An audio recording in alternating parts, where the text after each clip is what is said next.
Assalamualaikum dan selamat pagi. Welcome back to channel. So pagi ni tu aku buat review market di coin market cap dan juga sedikit technical analysis, dan kita tengok macam mana analisis kita semalam, dan juga kita akan buatlah analisis baru untuk tengok hari ni punya pergerakan dan hari-hari yang akan datang. So guys, let's go, kita pergi ke coin market cap dulu untuk review market untuk secara keseluruhannya lah untuk market. So let's go. Ini adalah coin market cap, dan first apa kita tengok adalah total market cap. Alright, sebelum total market tu nak tunjukkan satu, which is kalau awal minggu tu ada cakap tengok kripto. Alright, awal minggu tu kripto hanya 10,500 je. Hari ni dah jadi 10,600. Which is cakap terlalu banyak apa ni coin yang baru yang muncul, ataupun kata shitcoin lah. Shitcoin ni kata dia merosakkan market lah kejuruan. Which is kalau bagi siapa yang follow tu, hopefully anda hanya fokus top 100 punya coin aja. Alright, so kita pergi ke yang main kita punya. Right, total market cap berada di 1.27, which is melakukan pengurangan macam mana tadi kita tengok adalah 1.3 trilion. Now kalau kita tengok lebih detail kat sini, berlaku pengurangan sebanyak 8.40%. Dan kita tengok juga volume melakukan penambahan, which malam dalam 78 bilion, sekarang adalah 92 bilion, which mungkin banyak transaksi, mungkin sebab apa? Mungkin transaksi tu banyak ke dalam tether lah, which is sebab apa kita tengok harga jatuh, which is mungkin ada yang nak nak tunggu dip melambai, dan dia akan masukkan dia transferkan dia punya coin tu ke dalam bentuk tether. Dan kita tengok BTC melakukan dropping, mesti cakap semalam kita berada di 47 mesti berlaku dropping lah, 46 mesti tengok apa yang berlaku di market. Dan aku tengok itu volume meningkat 92, menjadi kat semalam 78 dan meningkat kepada 17.73%, 17.73%, and then dominan berlaku pengurangan lah sikit je, 0.56 mesti malam dalam 47 cakap. Okay, let's go, kita pergi tengok harga coin semasa. BTC berada di 31.4, so macam mana dah sampailah tu punya target, which is dalam 31.40, which is now kita hari ni kita akan monitor lah macam mana pergerakan ni, sama ada support itu akan menjadi strong support ataupun support itu akan di breakout. Dan bila sekiranya support itu breakout, kita akan tengok lah price itu akan menuju kita punya next buy zone di kawasan 20 lebih. So let's go, nanti kita akan tunjuk. So now kita 31.4 untuk BTC berada di 9.57% dropping untuk dalam tempoh 24 hours. Dan kita tengok Ethereum kembali balik 1.8, so 9.7 macam cakap 1.8 ni betul-betul di bawah resistance, dan 1.7 akan berada di dalam net support lah, net support yang terakhir. Sekarang ni support Ethereum tu support yang second terakhir. Now untuk support terakhir untuk Ethereum adalah di 1.7 hinggalah 1k. Luas kawasan tu, sebab apa, itulah monthly punya support tu, which is expected dua orang ni lebih besar lah, which tu whatever price dalam 1.7 ke 1k adalah very good position untuk buy, which is sekiranya BTC jatuh lagi ke dalam bawah daripada 30, kita akan nampak lah price untuk dapat dalam 1k 1.7, which is very good opportunity untuk kita buy untuk long term. Dan kejatuhan dia adalah 9.8%, which is banyak, sama je dengan BTC lah. Dan kita tengok Tether pun jadi 0.9, tapi taklah, Tether ni selalu dia macam ni, which is 10 sen kurang ni banyak 1 sen, lagi dia akan naik balik lah. Ini standard lah untuk standard untuk stable coin. Now Binance berada di 279 melakukan landa dropping macam dengan Binance untuk minggu ni recover yang cantik bila BTC naik dalam 310 dolar. Semalam 280 dan 270 hampir 280, which berlaku sikit dropping. Itu normal. Untuk apa? Macam juga BTC jatuh daripada 34 ke 31, so normally apa yang akan jadi, altcoin lain pun akan jatuh lah, which kita tengok altcoin lain memang jatuh, and ini bleeding lah. So which is apa nak tengok sama ada coin tu patut ada ambil atau tak, tengok waktu ni lah, which is untuk BTC jatuh, kita tengok akhirnya dropping ni banyak atau sikit. Kemudian bila BTC regain sedikit, melakukan bullish sikit, kita tengok adakah coin tu recovery juga. Tu which is kalau dia jatuh sikit dan recovery pun agak recovery cepat, which is coin tu bagus lah untuk anda memiliki. Contoh macam selalu cakap lah Cardano lah. So Cardano semalam 1.3, pagi ni 1.2, 7.16%, which is tak masalah. Dropping tak banyak pun, 5 sen saja berlaku daripada orang kata kalau BTC jatuh 9%, Cardano nya 7%, which is very good lah untuk Cardano. Which is juga harga dia stabil lah di kawasan tu. Walaupun stabil, minggu ni kita tengok dalam 90 sen dan dia recover balik 1.3. Itu maksud cakap jatuhan banyak, BTC jatuh sampai 28K, Cardano jatuh sampai 19C. Bila BTC regain balik ke 34K, Cardano regain balik ke 1.3, which is antara gap tu kenaikan tu banyak lah, which is very good lah untuk Cardano. And Dogecoin masih struggle 0.23, which is OP, recovery nya cepat tu. Kalau untuk recovery kita perlu tengok lah, BTC perlu recover akan membantu altcoin ni. Dan XRP pun sama juga 0.6, masih lagi struggle 0.6 sebelum kita struggle di 0.8. And then Polkadot dropping juga, melakukan another dropping 14.56. Kita tengok dalam 17, 18, 14% lah, $14. So which is dalam stay dalam support. Apa nak collect Polkadot boleh lah, tapi antara RM11 ke RM20, RM11 ke RM20. Okay, $10 ke $20. Dan kita tengok Litecoin jatuh 125 semalam, 135 juga. Very dropping banyak untuk Litecoin. Harga tinggi ialah 400 lebih, tapi tu tak ada coin ni, Uniswap pun tu tak ada. Tapi ada coin yang cantik lah. Solana jatuh 28. Kita tengok dalam minggu lepas 38 dan jatuh banyak lah. Kita tengok weekly sebab apa 38 tengok jatuh 21.58, which is untuk long term very good sebenarnya. Chainlink dan dia punya favorite Matic $1.06, which is semalam dalam $1.15, jatuh sikit tak banyak. Very good lah untuk apa kita tengok recovery. So let's go, kita pergi ke main kita punya topik low technical analysis. Kita akan tengok apa yang berlaku di BTC. Alright, di BTC hari ni apa yang dah berlaku. Alright, BTC harga dah pun sampai dia punya kawasan target, iaitu pun kawasan support, which is macam you cakap, wherever price sampai di kawasan ini ialah good position untuk buy. Dan walaupun good position untuk buy, kita masih lagi untuk dalam macam Zul dah ada kawasan buy kat sini. Zul beli itu di kawasan 31 lebih ni. Dan Zul tak buy lah kat sini, which is siapa yang belum buy kat sini boleh masuk try buy. Tapi ini adalah Zul bukanlah final adventure, apa yang final adventure. Sekiranya Zul gagal masuk di situ, dan Zul akan masuk ni lah. Sebabkan Zul dah ada position, Zul tak masuk lah sini. So apa yang Zul tunjuk ni, buy position semua ni adalah untuk Zul. So which is Zul tak sarankan untuk siapa ikut Zul, which is ini adalah satu investment, satu high risk. So which is kalau anda masuk, anda perlu tangguhlah risiko adalah untuk anda sendiri.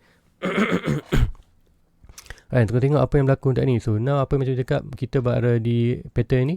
Alright, pattern ini adalah pattern rising wedge. Which pattern ni lah breakoutnya ke bawah, dan the breakout pun dah pun sampai sebenarnya. Which kalau kita tengok sini target price target dah pun sampai. So now apa yang tu akan buat adalah tu akan delete lah pattern ni, which tu tak nak banyak-banyak. So now pattern kita tinggal satu je. Lepas semalam kita ada falling channel, dah pun sampai target. Hari ni kita ada rising wedge, dah pun sampai target. So now another pattern yang kita monitor yang lebih besar ialah inilah pattern descending broadening wedge. So which is ini adalah pattern bullish. So which is apa kena tengok adalah pergerakan price akan bergerak dalam kawasan macam ni lah. So which is macam bentuk speaker ni, speaker yang besar yang menuju ke bawah. So which is expected price itu adalah price akan buat rebound ke atas, which is inilah pattern reversal.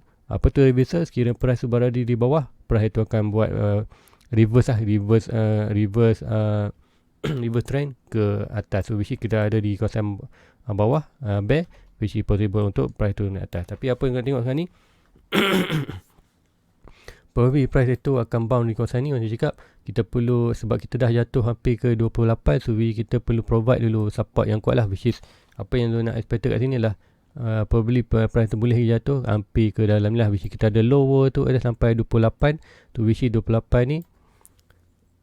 So 28 siapa nak buy tu boleh lah, sebab 28 ni ada yang first limit lah, first buy, another first limit sekiranya price tu break ni. Dan kita expected, kita berharapkan bahawa price tu di support ni, iaitu di kawasan Fibonacci kita antara 0.6 dan 0.7 antara kita punya kawasan apa orang kata apa tu, dia golden packet untuk Fibonacci, right? Dekat ni 0.6 dan 0.7, which is adalah very good position untuk dia price to bounce. Kira price bounce kawasan itu orang kata healthy market lah untuk secara keseluruhannya.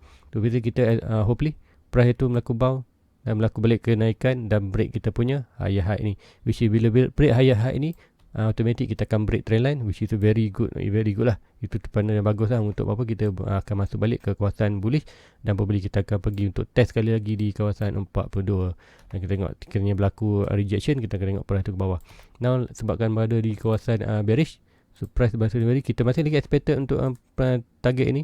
Alright, masih lagi jatuh ke bawah. Tu kita ambil opportunity kat sini berapa? Kita ambil dalam 50-50 lah. Opportunity bahawa very good kita buy kat sini. Dan kalau kita tengok pun alright, kalau kita tengok over SI open oversold tu very good lah, potential untuk price ni jatuh ke bawah. Tapi kita masih ada sedikit lagi kalau tengokkan ke bawah ni.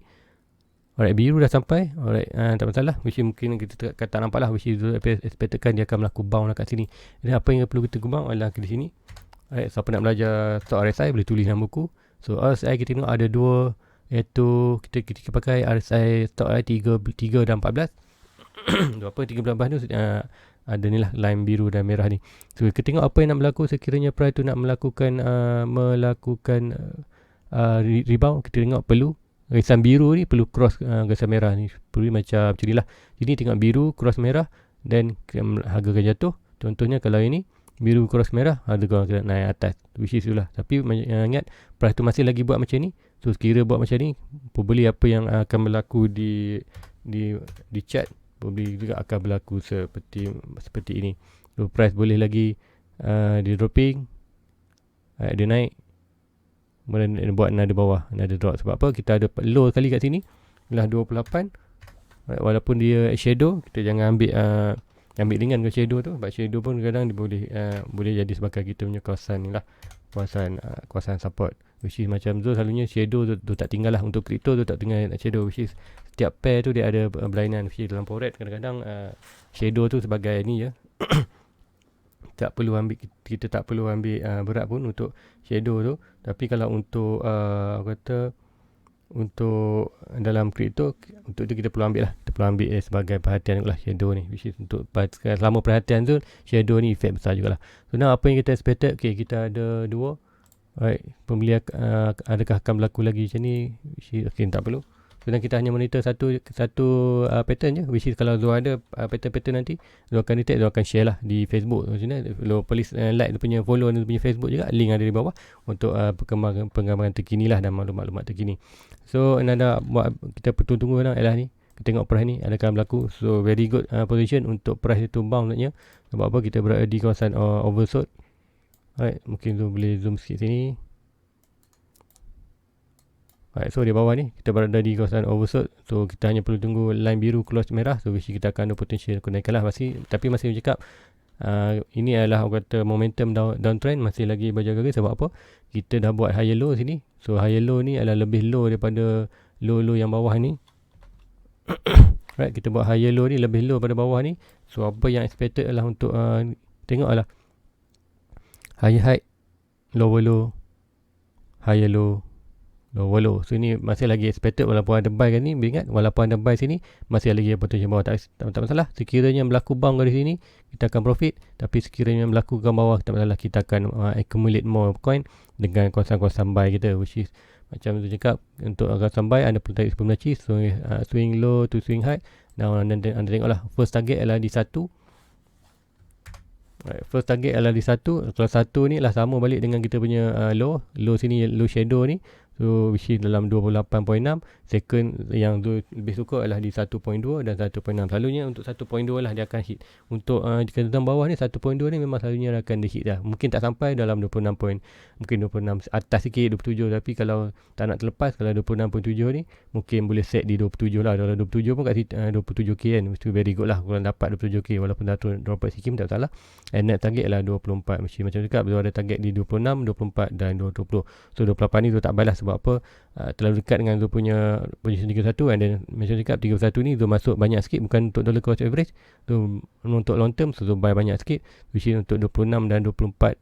26 26 tu akan buy banyak sikit, 24 tu akan sikit aja, and then 20 tu akan buy untuk banyak, which is 24 ni possible tu akan buat untuk dollar cost average, untuk 31, 26 dan 20 untuk buy untuk long term. So setiap entry tu ada perbezaan, and then start entry, tapi cuma perbezaan ni adalah jumlah entry tu, which is kadang untuk 31 tu banyak sikit, untuk long term dia expected untuk price tu naik atas, which is apa yang kita tengok lah untuk price menjadi bullish balik tu, harga perlulah membuat rebound daripada kawasan ini, which is macam kita tahu kita ada kawasan 30 dalam kawasan ni, which is price masih boleh jatuh bawah sedikit aja, kemudian berlaku rebound kat atas. So very good lah. And then kita akan nampak pergerakan price jadi macam tu, and then apa kita akan buat, kita akan monitor untuk ni lah. Kita akan tengok dulu. Yang ini masih belum ada confirmation. Kemudian ada confirmation untuk dia bounce sedikit, dan kita akan ambil trend line. Kita akan ambil yang ini, dan kita ambil yang ini. So sekarang kita monitor trend line ni dulu. Tu apa yang expected pergerakan lah, price itu akan bounce di kawasan ni lah. Tapi trend line ni masih belum lagi confirmation. Sebab apa? Probably kita akan berlaku bawah lagi. So kalau ada lagi bawah, kita akan adjust kita punya trend line ni untuk sampai sini. Sampailah dia menjadi kata straight ni, and then dia breakout. So trend line ni kita dah tak pakai lah. So which is now expected untuk jadi nilai lah. So, kita tengok lah atau ada price itu bounce atau tak. Dan kita akan tukar monitor lah di Facebook nanti dan tukar share. So guys, rasa itu saja untuk pagi ni. Itu tak buat video panjang sangat untuk cara keseluruhannya. Tapi macam cakap, BCT dah jatuh, and then kejatuhan tu very rakus juga. Jatuh merah je, memang tak ada hijau langsung, memang jatuh straight je merah. Tapi tak ada masalah, kita akan monitor lah. Which is kalau berlaku kenaikan memerah macam ni, yang drastik ni akan ada balik rebound kat atas lah. Which is contoh kalau kita tengok, contohnya kalau macam ni, kita tengok sebagai contoh, berlaku straight merah tak henti-henti, rakus ya, tapi bull akan datang balik lah. Which is kena tengok candle macam ni lah. Candle merah, yang kena merah kita tak nak tengok hujung dia hijau, kita nak yang bawah ni adalah merah. So mesti ada potensial untuk jadi bullish engulfing dan berlaku sikit kenaikan. Ada sekiranya ada sampai kita punya resistance lah. So dekat sini macam-macam kita perlu tengok petal, candle, RSI, stock tu banyak anda boleh belajar sikit-sikit. So now ada dah betul lah, which is kena tengok RSI. So now kita perlu tengok candle ni. So candle pukul 8 ni kita tengok perlu buka macam mana. Hopefully apa yang pukul 8 tu expected yang ini merah, dan akan yang next candle lah berlaku hijau lah. Hijau at least dia break atas ni. Alright, kalau break atas ni, jadi kita dapat lah bullish engulfing. Jadi probably price tu akan naik balik ke atas. Tapi sekiranya masih lagi melakukan sedikit hijau aja, dia close, and then hijau tu boleh kita tengok another rate lah untuk sampai bawah 30 ataupun sampai 38. So which is break kawasan ini je, kita akan possible lah untuk price ke bawah, which is 28, 26 dan 24. So which is standby aja modal untuk beli. Which cakap jangan buy lock in. Buy sikit-sikit. Sekiranya ada RM100, buy sekiranya ada RM1000, buy RM100.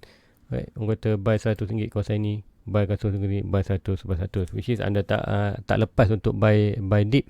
Ada modal anda setiap telah sekali. Kalau anda all in, kalau all in RM3,000, kalau price tu jatuh bawah hari, anda dapat tengok sajalah orang beri buy di bawah. Tu guys, rasa itu aja untuk pagi ni. Okay, please like, please subscribe tu punya YouTube untuk tengok lebih banyak review market daripada Zul.